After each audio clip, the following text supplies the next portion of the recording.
ಸ್ನೇಹಿತರೆ, ಈ ಜಗತ್ತಿನಲ್ಲಿ ಅತ್ಯಂತ ಪವಿತ್ರವಾದ ಹಾಗೂ ಅತ್ಯಂತ ರಹಸ್ಯಮಯವಾದ ಪರ್ವತ ಯಾವುದು ಗೊತ್ತಾ? ಅದು ದೇವಾನುದೇವ ಮಹಾದೇವನ ವಾಸಸ್ಥಾನವೆಂದು ನಂಬಲಾಗುವ ಕೈಲಾಸ ಪರ್ವತ.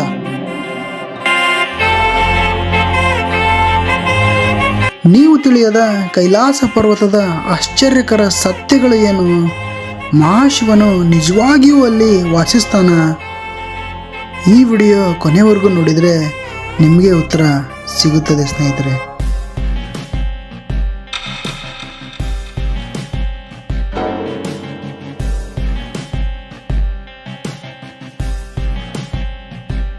ಈ ಕೈಲಾಸ ಪರ್ವತವು ತನ್ನ ಒಡಲಿನಲ್ಲಿ ಅನೇಕ ರಹಸ್ಯಗಳನ್ನು ಒಳಗೊಂಡಿದೆ.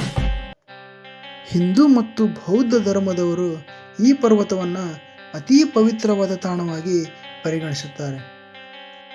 ಸ್ನೇಹಿತರೆ, ಈ ಒಂದು ಪರ್ವತವು ಸಮುದ್ರ ಮಟ್ಟದಿಂದ 21,778 ಅಡಿಗಳಷ್ಟು ಎತ್ತರದಲ್ಲಿದೆ ಎಂದು ಅಂದಾಜು ಮಾಡಲಾಗಿದೆ. ಈ ಕೈಲಾಸ ಎಂಬ ಪದಕ್ಕೆ ಸಂಸ್ಕೃತದಲ್ಲಿ ಸ್ಫಟಿಕ ಎಂದು ಅರ್ಥವಿದೆ. ಟಿಬೆಟಿಯನ್ ಭಾಷೆಯಲ್ಲಿ ಈ ಪರ್ವತದ ಹೆಸರು ಗಾಂಗ್ಸ್ ರಿನ್ಪೋಚೆ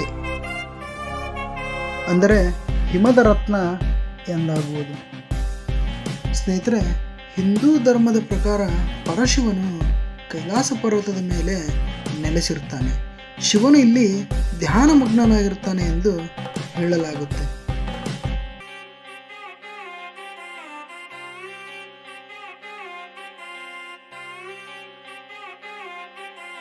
ಧನಾಧಿಪತಿಯಾದ ಕುಬೇರನ ನೆಲೆಯು ಕೈಲಾಸ ಪರ್ವತದ ಸನಿಹದಲ್ಲಿಯೇ ಇದೆ ಎಂದು ಹೇಳಲಾಗುತ್ತೆ.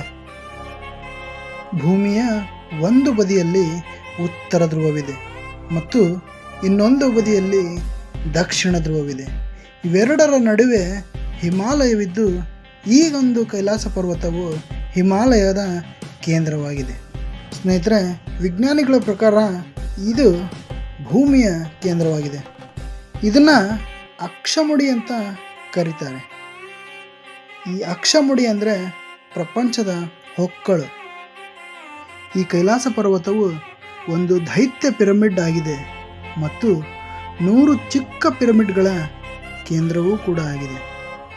ಈ ಒಂದು ಕೈಲಾಸ ಪರ್ವತದ ರಚನೆಯು ದಿಕ್ಸೂಚಿಯ 4 ದಿಕ್ಕುಗಳನ್ನು ಹೋಲುತ್ತದೆ. ಸ್ನೇಹಿತರೆ, ಈ ಒಂದು ಪರ್ವತವನ್ನು ಹತ್ತುವುದನ್ನು ಸಂಪೂರ್ಣವಾಗಿ ನಿಷೇಧಿಸಲಾಗಿದೆ. 11ನೇ ಶತಮಾನದ ಕಾಲದಲ್ಲಿ ಟಿಬೆಟಿಯನ್ ಬೌದ್ಧ ಯೋಗಿ ಮಿಲರೆಪ ಅವರು ಈ ಕೈಲಾಸ ಪರ್ವತವನ್ನು ಏರಿದ್ದರು. ರಷ್ಯಾದ ವಿಜ್ಞಾನಿಗಳ ಈ ಒಂದು ವರದಿಯು ಜನವರಿ 2004ರ ನಿಯತಕಾಲದಲ್ಲಿನ ಸಂಚಿಕೆಯಲ್ಲಿ ಪ್ರಕಟವಾಗಿದೆ.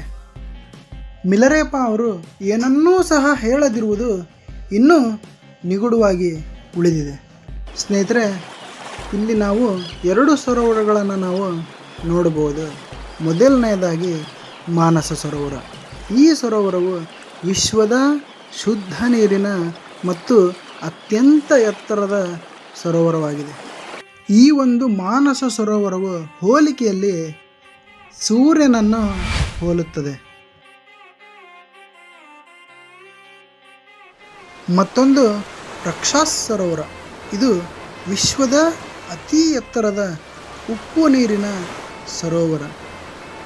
ಈ ರಕ್ಷಾಸ್ ಸರೋವರ ಆಕಾರದಲ್ಲಿ ಚಂದ್ರನನ್ನು ಹೋಲುತ್ತದೆ. ಸ್ನೇಹಿತರೆ, ಈ 2 ಸರೋವರಗಳು ಧನಾತ್ಮಕ ಮತ್ತು ಋಣಾತ್ಮಕ ಶಕ್ತಿಗೆ ಸಂಬಂಧಿಸಿದ ಸ್ವಸ್ತಿಕ್ ಚಿಹ್ನೆಯನ್ನು ಹೋಲುತ್ತದೆ.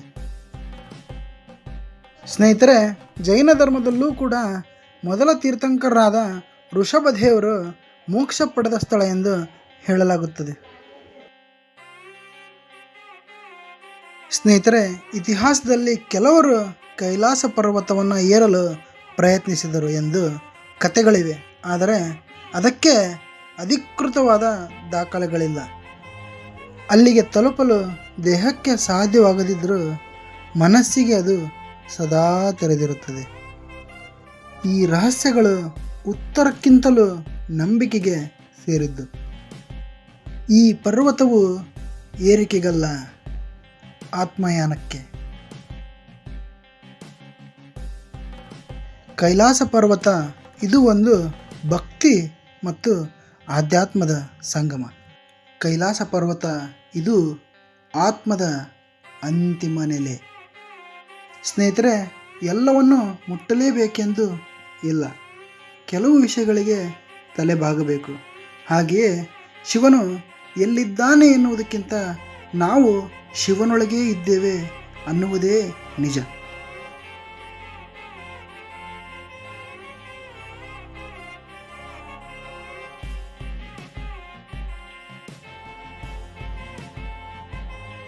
ಸ್ನೇಹಿತರೆ, ಈ ವಿಡಿಯೋ ನಿಮಗೆ ಇಷ್ಟವಾಗಿದ್ದರೆ ಲೈಕ್ ಮಾಡಿ, ನಿಮ್ಮ ಅಭಿಪ್ರಾಯವನ್ನು ಕಮೆಂಟ್ ಮಾಡಿ.